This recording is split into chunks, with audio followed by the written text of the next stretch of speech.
Next practical, that is practical number 13, program to implement concept of multiple inheritance.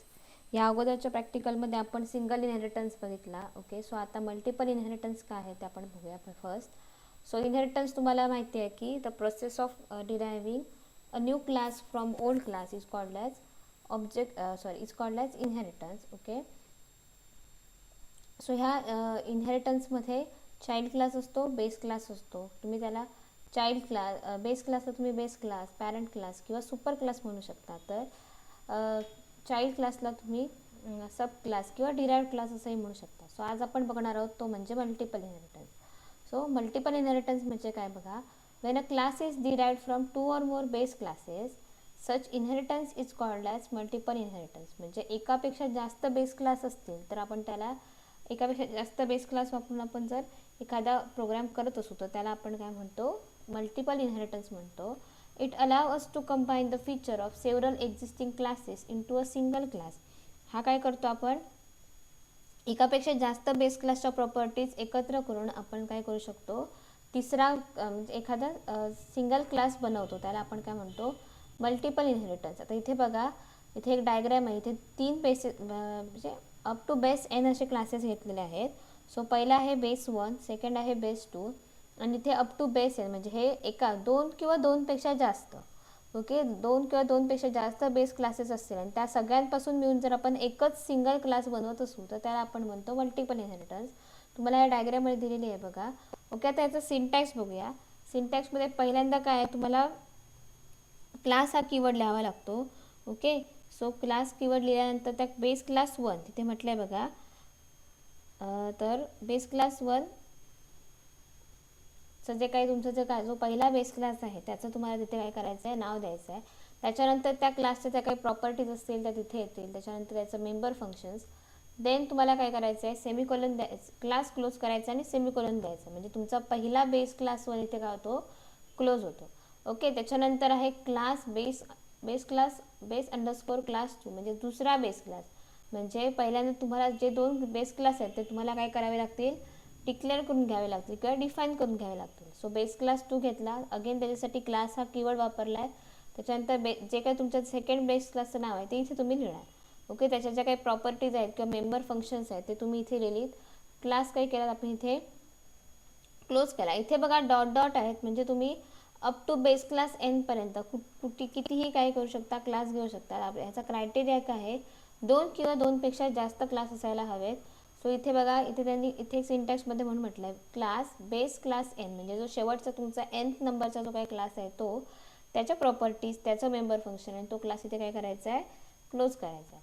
So हा झाला हा जो काही सिंटॅक्स झाला तो कशाशी रिलेटेड झाला तर तुमच्या बेस क्लासशी. ओके, आता ह्या 2 बेस क्लास मिळून आपण तिसरा क्लास कसा बनवणार आहेत तो बघूया. सो ठीक आहे, आता आपल्याला हे आपल्याकडे काय बेस 1, बेस 2 आणि बेस एन आपण घेतले. तर आपल्याला चाइल्ड हा क्लास काय करायचा आहे, डिराइव्ह करायचा आहे त्याच्यापासून. सो अगेन आपल्याला काय करावं लागेल, क्लास हा कीवर्ड वापरावा लागेल. क्लास कीवर्ड वापरल्यानंतर जो काय तुमचा डिराइव्ह क्लास आहे, तुम्हाला जो काय नवीन क्लास क्रिएट करायचा आहे त्याचं नाव तुम्हाला काय करायचं आहे, इथे द्यायचं आहे. ओके, त्याच्यानंतर तुम्हाला इथे कोलन असा पार्ट दिसतो बघा, तो कोलन नाही आहे तर तो आहे inheritance operator. So inheritance operator तुम्हाला इथे द्यायचा आहे. त्याच्यानंतर तुम्हाला विजिबिलिटी मोड द्यायचा आहे, म्हणजेच पब्लिक, प्रायव्हेट, प्रोटेक्टेड जे काही तुम्हाला द्यायचं आहे तुम्ही इथे देणार विजिबिलिटी मोडला. ओके, विजिबिलिटी मोडला दिल्यानंतर जो तुमचा काय बेस क्लास आहे, ओके बेस क्लास 1 त्याचं नाव देणार आहात. ओके, त्याच्यानंतर कॉमा मस्ट आहे, इथे स्पेस सोडायची नाही. इथे तुम्हाला काय द्यायचं आहे, कॉमा द्यायचा आहे. कॉमा देऊन झाल्यानंतर तुम्हाला परत काय लिहायचं आहे, विजिबिलिटी मोड कुठचा आहे तो लिहायचा आहे. म्हणजे अगेन पब्लिक, प्रायव्हेट, प्रोटेक्टेड जे काय असेल ते. त्याच्यानंतर दुसऱ्या बेस क्लासचं नाव द्यायचं आहे. त्याच्यानंतर कॉमा द्यायचा आहे. म्हणजे जर तुम्हाला पुढचा पण मोड म्हणजे क्लास घ्यायचा असेल तर त्याचं सिंटॅक्स असणार विजिबिलिटी मोड, बेस क्लासचं नाव म्हणजे बेस क्लासचं नाव, देन कॉमा. ओके, असं आपण क्लास एनपर्यंत घेतलं आहे. त्याच्यानंतर क्लास ओपन करायचा आहे, तो त्याच्यामध्ये जे काही प्रॉपर्टीज किंवा मेंबर फंक्शन्स तुम्हाला लिहायचे आहेत ते तुम्ही लिहू शकता. आणि इथे काय करतो आहे आपण, क्लास क्लोज करतो आहे बघा, curly bracket and then semicolon, closing curly bracket and then semicolon. Okay, so हा झाला मल्टिपल इनहेरिटन्स. ओके, आता इथे व्हर्च्युअल बेस क्लास म्हणून काहीतरी दिलेलं आहे. ओके, व्हर्च्युअल बेस क्लासची कन्सेप्ट आपण आपल्या थेरोटिकल पार्टमध्ये पण बघितलं आहे, पण इथे आता आलीच आहे म्हणून आपण ती कन्सेप्ट बघूया. ओके, व्हर्च्युअल बेस क्लास कशासाठी यूज केला होता, तर एखादी ॲम्बिग्युटी आली तर तो ॲम्बिग्युटी एरर काढून टाकण्यासाठी आपण व्हर्च्युअल बेस क्लास वापरतो. इथे बघा, इथे तुम्हाला डायग्रॅमवरून दिसेल क्लास ए आहे. क्लास ए पासून आपण इथे आता हे जो हायब्रिड इनहेरिटन्स वापरलेला आहे. हायब्रिड इनहेरिटन्स म्हणजे काय सांगा, इथे more than one inheritance forms काय आहेत यूज केलेले आहेत. फॉर एक्झाम्पल, क्लास ए पासून क्लास बी डिराईव्ह केला आहे आणि क्लास सी डिराईव्ह केला आहे. सो हा झाला हायरार्चिकल इनहेरिटन्स, म्हणजे एक सिंगल बेस क्लास आणि त्या सिंगल बेस क्लासपासून आपण काय करतो, इथे more than one derive class काय करतोय, डिराईव्ह करतोय. ओके, सो इथे जो काही ही एवढी जी डायग्रॅम आहे त्याला आपण म्हणू शकतो हायरार्चिकल इनहेरिटन्स. त्याच्यानंतर इथे डॉटेड लाईनने बघा क्लास ए पासून डायरेक्टली डी बनवला आहे. सो हा झाला आपला इथे सिंगल इनहेरिटन्स. ओके, देन इथे मल्टिपल इनहेरिटन्स कसं आहे बघा, की क्लास बी आणि क्लास सी असे दोन बेस क्लास वापरून आपण काय बनवलं आहे, क्लास डी बनवला आहे. ओके, सो इथे झाला हा multiple inheritance. Then class A पासून क्लास बी बनवला आहे, क्लास बी पासून क्लास डी बनवला आहे. सो इथे वापरली गेलेली कन्सेप्ट आहे ती म्हणजे मल्टी लेवल इनहेरिटन्स. म्हणजे इथे इंटरमिजिएट बेस क्लास आहे. कसं बघा, कारण क्लास ए साठी क्लास बी हा काय आहे, तर त्याचा डिराईव्ह क्लास, पण क्लास डी साठी तोच क्लास बी काय आहे, त्याचा बेस क्लास. म्हणजे हा क्लास बी एका वेळी एका क्लाससाठी बेस क्लासचं काम करतोय, तर एका क्लाससाठी डिराईव्ह क्लासचं काय करतोय, काम करतोय. ओके, सो ही जी अशी काही जी कन्सेप्ट आहे त्याला आपण म्हणतो मल्टी लेवल इनहेरिटन्स. सो इथे ह्या पर्टिक्युलर डायग्राममध्ये मोर दॅन वन काय आहेत, इथे क्लासेस काय केलेले आहेत, इनहेरिटन्स फॉर्म्स काय केलेले आहेत, यूज केलेले आहेत. आता व्हर्च्युअल बेस क्लास म्हणजे काय ते बघूया. आता इथे ॲम्बिग्युटी म्हणजे काय, तो एरर कसा येतो ते पण आपण ते बघूया. इथे बघा घातलं आहे, and ambiguity can arise when several path exist to a class for the same base class. This means that a child class could have duplicate set of members inherited from a single base class.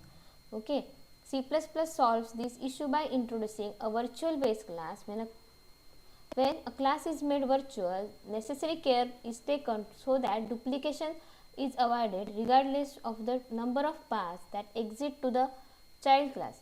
When two or more objects are derived from a common base class, we can prevent multiple copies of the base class being present in an object derived from those objects by declaring the base class as a virtual when it is being inherited. Such a base class is known as virtual base class.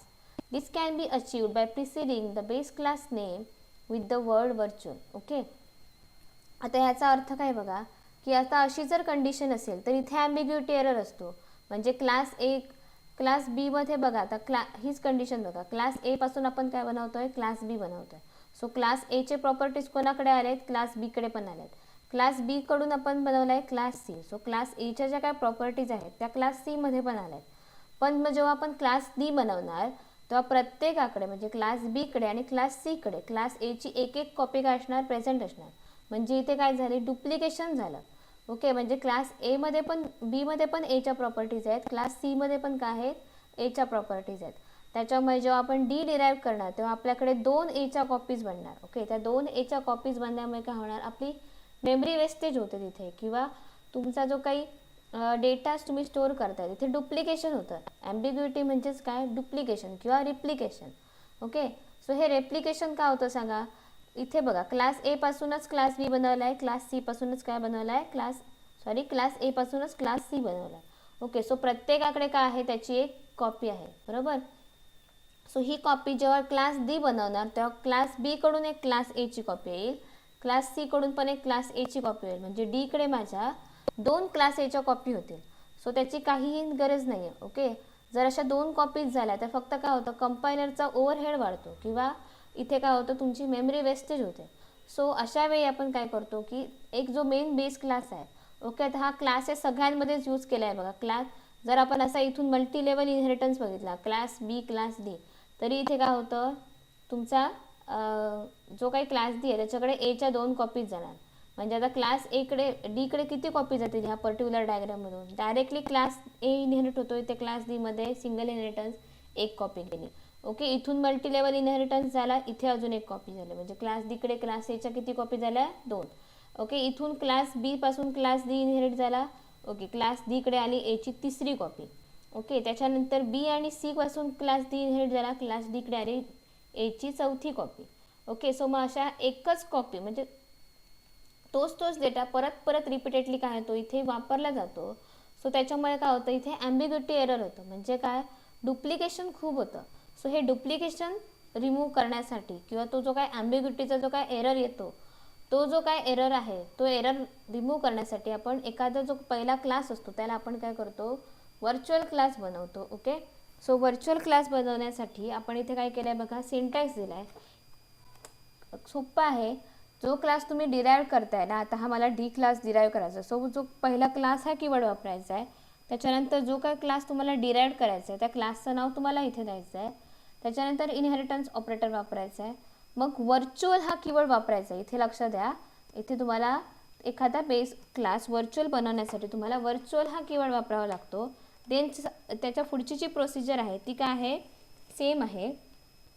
Okay, so त्याच्यासाठी तुम्हाला काय करावं लागेल, इथे virtual हे काय करावं लागेल, कीवर्ड वापरावा लागेल. त्याच्यानंतर विजिबिलिटी मोड आणि त्याच्यानंतर तुमच्या बेस क्लासचं नाव. नंतर त्याची जी काही बॉडी आहे ती तशीच राहील as it is. Okay, so हा झाला काय virtual base class. Okay, so basically मला व्हर्च्युअल बेस क्लास कळला असेल. सो आपण आता आपल्या मेन एमकडे जाऊया. आपल्याला या एक्सपेरिमेंटमध्ये काय करायचं आहे तर आपल्याला बघायचं आहे ते म्हणजे multiple inheritance. Okay, so multiple इनहेरिटन्ससाठी आपण डायरेक्ट एक्सरसाइजवर जाऊया. काय करायचं आहे बघा.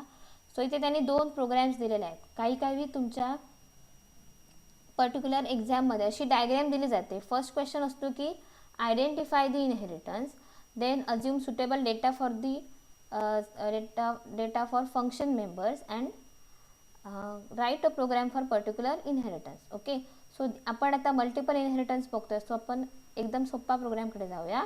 किंवा तुमच्या लक्षात येईल बघा, इथे काय आहे 2 बेस क्लासेस. म्हणजे according to definition there are 2 base classes. Okay, and from that 2 base classes we have deriving a single child class और single derived class. Okay, so इथे बघा त्यांनी काय म्हटलं आहे, write a C++ program to calculate the area and parameter of rectangles using concept of inheritance. त्यांनी directly इथे multiple inheritance आहे असं सांगितलेलं नाही आहे. त्यांनी काय सांगितलं आहे, using the concept of inheritance. किंवा हे सेकंड स्टेटमेंट बघा, इथे काय, write a C++ program for representation of class hierarchy as below, assume suitable data and function members. म्हणजे या केसमध्ये तुम्हाला त्याने इथे ब्रेड्थ किंवा वर्ड गेट डेटा डिस्प्ले अशी फंक्शन्स दिले आहेत. बट इन दिस केस त्यांनी काही केलं आहे, फक्त क्लासची नावं दिली आहेत. त्याच्यामध्ये तुम्हाला जो काही डेटा अज्युम करायचा आहे तो काय त्यांनी केला, टोटली युजरवर डिपेंड ठेवला आहे की युजरला कुठचा डेटा घ्यायचा आहे किंवा नाही. अशा वेळी प्रोग्रॅममध्ये असे प्रोग्रॅम्स येतात. सो आता हा प्रोग्रॅमचं स्टेटमेंट मी काही तिथे ड्रॉ करणार नाही. सो प्रोग्रॅमचं स्टेटमेंट तुम्ही लक्षात ठेवा. आपल्याकडे 2 क्लासेस आहेत, एक एरिया नावाचा, एक पेरिमीटर नावाचा. ओके, एरिया नावाच्या क्लासमध्ये एरिया हे फंक्शन आपल्याला काय करायचं आहे, यूज करायचं आहे. आणि पेरिमीटरसाठी आपल्याला पेरिमीटर हे फंक्शन यूज करायचं आहे. त्याच्यानंतर हे दोन्ही क्लासेस कंबाईंड करून किंवा दोन्ही क्लासेसवर इनहेरिटन्स परफॉर्म करून आपल्याला रेक्टँगल नावाचा एक चाइल्ड क्लास किंवा डिराइव्ड क्लास काय करायचा आहे, तयार करायचा आहे. त्या डिराइव्ड क्लासचे त्यांनी मेंबर्स दिले आहेत, लेंथ, ब्रेड्थ आणि फंक्शन्स आहेत void, get, data and display. Okay, so आपण आता आपल्या टर्बोसीवर जाऊया आणि टर्बोसीवर जाऊन आपण बघूया की नक्की काय आहे हा प्रोग्राम कसा इम्प्लिमेंट करायचा. सो फर्स्ट थिंग आपण टर्बोसी ओपन केलेलं आहे. आपल्याला फाईलवरून असं आपल्याला हे स्क्रीन दिसतं आहे. न्यूमध्ये जाऊन आपण एक फाईल घेतो आहे. ओके, ही फाईल मी ऑलरेडी सेव्ह करून ठेवते. बघा, सुरुवातीलाच सेव्ह करून ठेवलं तर पॉवर फेलियर किंवा जर काही कुठचा फेलियरमुळे तुमचा प्रोग्राम जात असेल तर तो जात नाही. सो आपला एक्सपेरिमेंट नंबर 13 होता. सो मी इथे EXP13 असं नाव दिलं आहे. ओके, एक्सटेन्शन कायम CPPच ठेवायचं आहे. Then click enter. ओके, आता मी इथे फक्त एक फक्त कमेंट देऊन ठेवते की हा प्रोग्राम कशासाठी आहे, तर write a C++ programme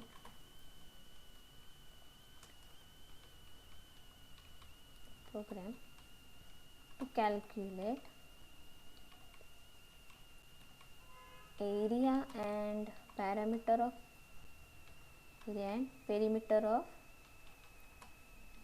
rectangle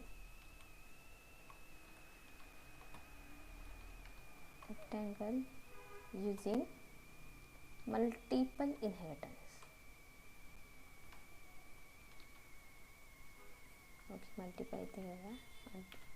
तुमच्या लक्षात येईल एका स्क्रीनवर राहिला तर. Multiple inheritance. ओके, ती डायग्रॅम इथे आपण काही घेत नाही आहोत. डायरेक्ट डायग्रॅम तुमच्या लक्षात असेल. ओके, सो आता आपण हा प्रोग्राम कंप्लीट करून घेऊया नक्की काय करायचं आहे. सो सोप्पा आहे. आपल्याला काय करायचं, असा जर प्रोग्राम आला तर आपल्याला लक्षात ठेवायचं की आपल्याला इथे टोटल 3 क्लासेस लागतात. त्यातला पहिला जो एरिया आहे तो आहे बेस क्लास 1. दुसरा जो पेरिमीटर हा एक क्लास आहे तो म्हणजे आपला बेस क्लास 2. अँड रेक्टँगल हा आपला काय आहे base class number 3. Okay, so आता आपण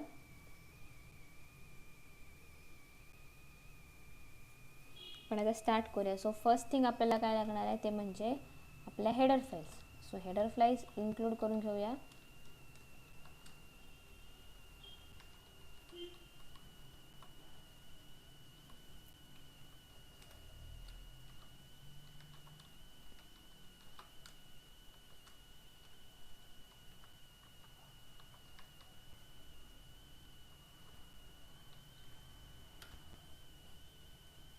त्याच्यानंतर आपल्याला एक क्लास वापरायचा आहे तो म्हणजे class area. Okay, so area नावाचा एक क्लास क्रिएट करून घेतला. त्याचा स्कोप डिफाईन करून घेऊया आपण.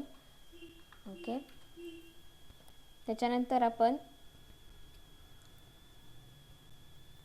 एक फंक्शन घेऊया डायरेक्टली. इथे तुम्हाला काहीही घ्यायची गरज नाही. मी एक फंक्शनच घेणार आहे डायरेक्ट आणि त्या फंक्शनलाच काय करणार आहे पॅरामीटर पास करणार आहे. ओके, हे कसं करायचं बघा.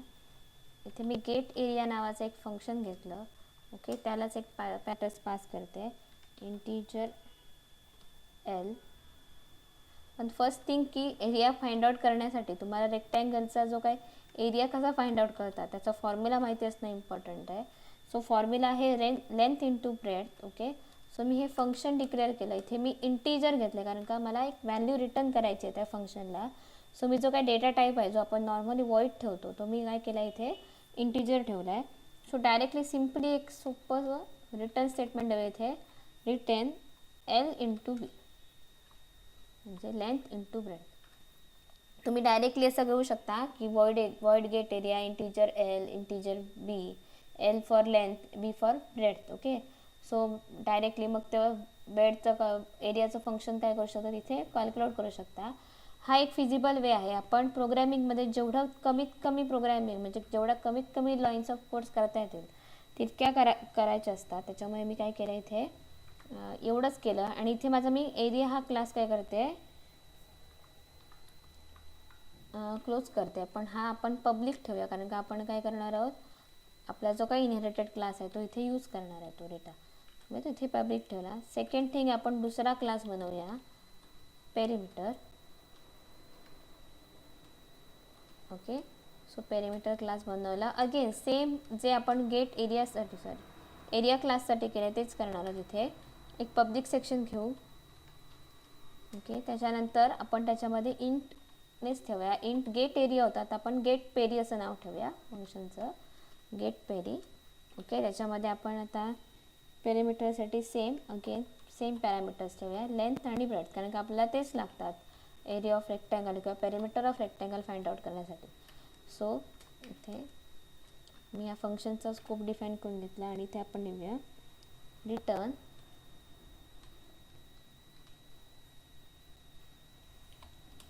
टू इंटू ब्रॅकेटमध्ये length plus breadth. Okay, formula बघा काय आहे 2 into in bracket length plus breadth.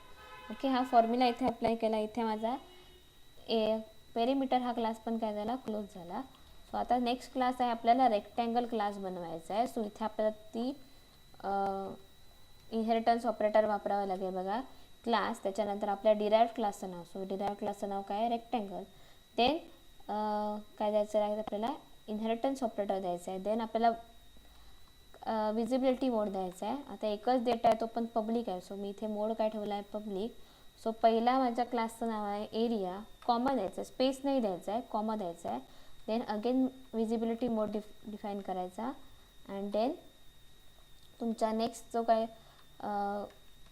Class आहे त्याचं नाव द्यायचं. म्हणजे सेकंड बेस क्लासचं काय करणार तुम्ही इथे नाव घेणार आहात ओके. सो आता इथे ह्याचा पण क्लास कायचा स्कोप आपण काय करूया, डिफाईन करून घेऊया. सो इथे तुम्हाला लिहायचं आहे, आता इथे आपण डिक्लेअर करूया इंटिजर लेंथ आणि इंटिजर लेंथ कॉमा ब्रेड. तुम्हाला परत इंटिजर लिहायची गरज नाही आहे, त्याच लाईनला लिहित असाल तर. ओके, सेमिकोलन दिला.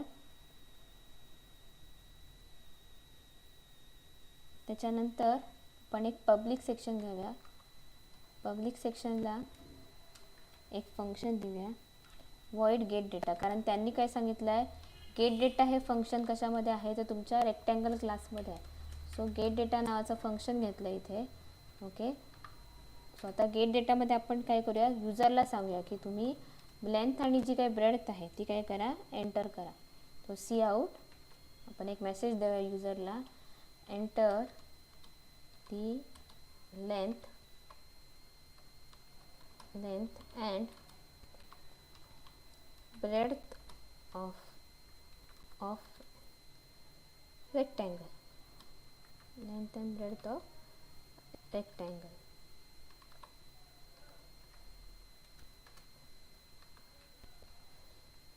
सो इथे मी स्लॅश इन देते, तुम्ही इथे एंडेल देऊ शकता, पण स्लॅश इन देऊया. डिपेंड अपॉन युअर्स, तुम्हाला स्लॅश इन द्यायचं आहे किंवा एंडेल द्यायचं. ओके, आपण एंडेलच देऊया. आपण C++ यूज करतोय, so it's better to use its functionality. Okay, length आणि ब्रेड जे काही युजर एंटर करणार आहे ते आपल्याला स्टोअर करून घ्यावं लागेल, आणि त्यासाठी आपण लेंथ आणि ब्रेड असे 2 व्हेरिएबल्स वापरले आहेत बघा. सो इथे लिहिलं लेंथ, नेक्स्ट जे काही व्हॅल्यू असणार ती कशामध्ये स्टोअर होणार, ब्रेडमध्ये. Okay, semicolon. त्याच्यानंतर इथे आपलं जे काही फंक्शन आहे void गेट डेटा ते इथे क्लोज झालं. त्याच्यानंतर आपण एक एरिया नावाचं फंक्शन कॉल करूया इथे, इंट एरिया. ओके, आता काय करते बघा, फक्त इंट एरियामध्ये आपल्याला काय करायचं आहे, रिटर्न एरिया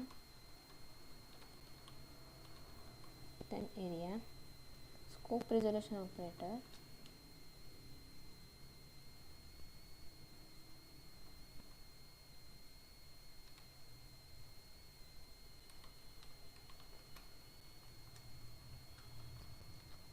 ओके, मी टाईप करून घेते, मग तुम्हाला सांगते मी इथे काय केलं आहे ते. Length and breadth.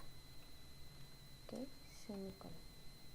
आता इथे आपण काय केलं आहे बघा, हा एक वे आहे एखादं फंक्शन तिथे कॉल करायचा. इथे मी एक इंट एरिया म्हणून फंक्शन घेतलं आहे. ओके, या एरियामध्ये आपण काय करतोय, रिटर्न करतोय व्हॅल्यू. कुठची व्हॅल्यू रिटर्न करतोय तर एरिया या क्लासमधली, गेट एरिया फंक्शनला जी काही व्हॅल्यू आहे ते एरिया ह्या क्लासमधलं इथे गेट एरिया हे फंक्शन कॉल करतोय, आणि त्याला व्हेरिएबल म्हणून आपण लेंथ आणि ब्रेड, इथून जी काही लेंथ आणि ब्रेड ते येईल ते आपण इथे त्याला काय केली आहे, पास केली आहे. बघा इथे आपण काय केलेलं, गेट एरियामध्ये फक्त एक सिम्पल रिटर्न स्टेटमेंट ठेवलेलं की return length into breadth. Okay, त्याचं नाव होतं, त्या फंक्शनचं नाव होतं गेट एरिया. ओके, आता ह्या एरिया फंक्शनमध्ये आपण काय केलं तर रिटर्न स्टेटमेंट वापरलं आहे. त्याच्यानंतर हा एरिया आहे ना, हा एरिया म्हणजे काय, पहिला जो आपण बेस क्लास घेतला आहे एरिया नावाचा, तो त्या बेस क्लासचं नाव एरिया. त्या एरिया क्लासमधलं गेट एरिया फंक्शन आपण इथे कॉल केलं, आणि त्याला ॲज अ पॅरामीटर म्हणून युजरने जी काही लेंथ आणि जी काही ब्रेडथ पाठवली आहे ती आपण काय केली, ॲज अ पॅरामीटर म्हणून पास केलेली आहे. ओके, सो इथे झालं हा इंट एरिया. सिमिलर वे आपण पेरिमीटरसाठी पण करणार आहोत, इंट पेरी म्हणूया. ओके, सो याच्यामध्ये पण सेम करायचं, आपल्याला काय करायचं आहे, रिटर्न स्टेटमेंट वापरायचं आहे. आता पेरीची व्हॅल्यू कशामध्ये आहे तर पेरिमीटर क्लासमध्ये, सो इथे येणार पेरिमीटर. ओके, त्याच्यानंतर स्कोप रिझोल्यूशन ऑपरेटर, त्या फंक्शनचं नाव होतं गेट पेरी, सो त्या फंक्शनचं नाव दिलं गेट पेरी.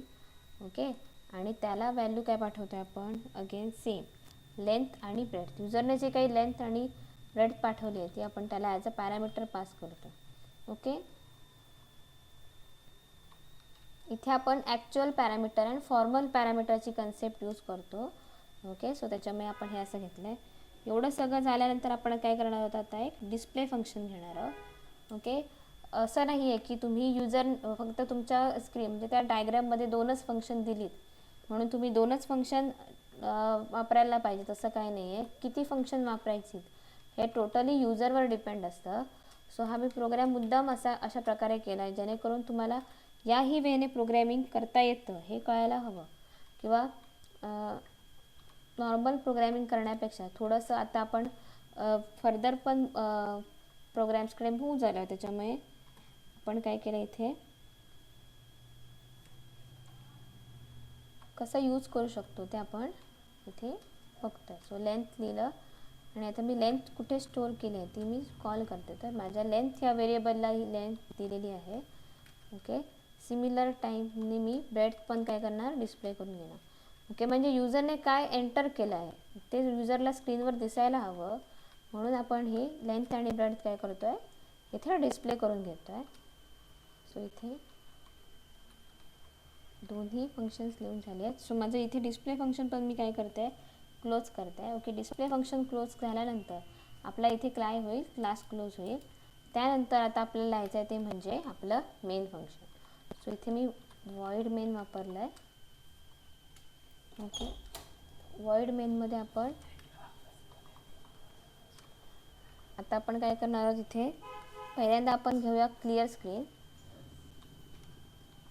ओके, त्याच्यानंतर आता आपण लक्षात ठेवायचं आपण 2 बेस क्लास वापरलेत, आपला area class and perimeter class.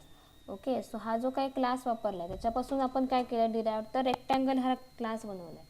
Okay, so आपण जो काही ऑब्जेक्ट बनवणार आहोत तो आपल्या रेक्टँगल या क्लासचा बनवणार आहे. सो मी रेक्टँगल इथे ओके क्लास नेम आणि रेक्टँगलसाठी R1 नावाचा काय करते ऑब्जेक्ट क्रिएट करते. ओके, सो R1 नावाचा ऑब्जेक्ट क्रिएट केल्यानंतर फर्स्ट थिंग काय आपल्याला आर डॉट पहिलं काय दिसलं पाहिजे तुम्हाला समोर तर enter length and breadth. So इथे तुम्हाला काय करायचं आहे R1 डॉट गेट डेटा हे फंक्शन कॉल करायचं आहे. ओके, त्याच्यानंतर गेट डेटा फंक्शन झाल्यानंतर आपल्याला काय करायचं आहे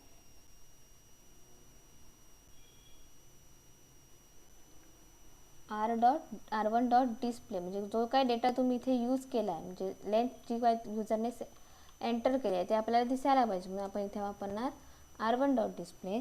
त्याच्यानंतर पुढे बघा मी कसं यूज करते इथे मी एक सी आउट स्टेटमेंट देते. ओके, आणि त्याच्या पुढे देते area of rectangle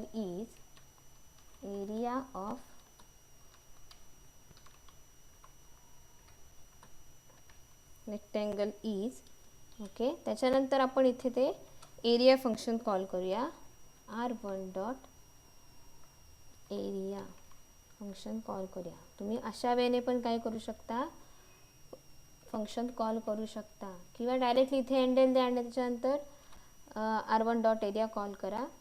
totally depends upon you तुम्हाला कसा कॉल करायचं आहे. ॲट द सिमिलर वे आपण काय करतो आहे आता पेरिमीटर ऑफ एरिया पण काय करतो आहे कॅल्क्युलेट करून घेतो आहे. So /n perimeter of rectangle is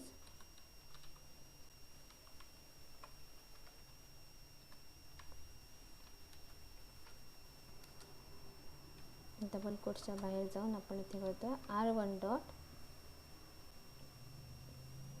पण जे काही फंक्शनचं नाव दिलं आहे. ओके, सो फंक्शनचं नाव आहे पेरी. सो इथे आपण दिलं R1 डॉट पेरी फंक्शन कॉल केलं.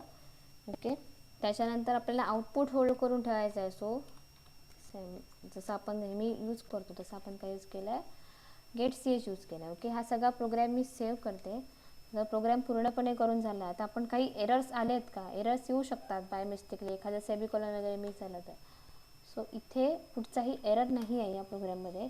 सो डायरेक्टली आपण काय करतो आहे Alt F9 झाल्यानंतर आता आपण करणार आहोत control F9. Okay, control F9 नंतर त्याने सांगितलं आहे की लेंथ अँड ब्रेड्थ मी सध्या छोटी व्हॅल्यू टाकते.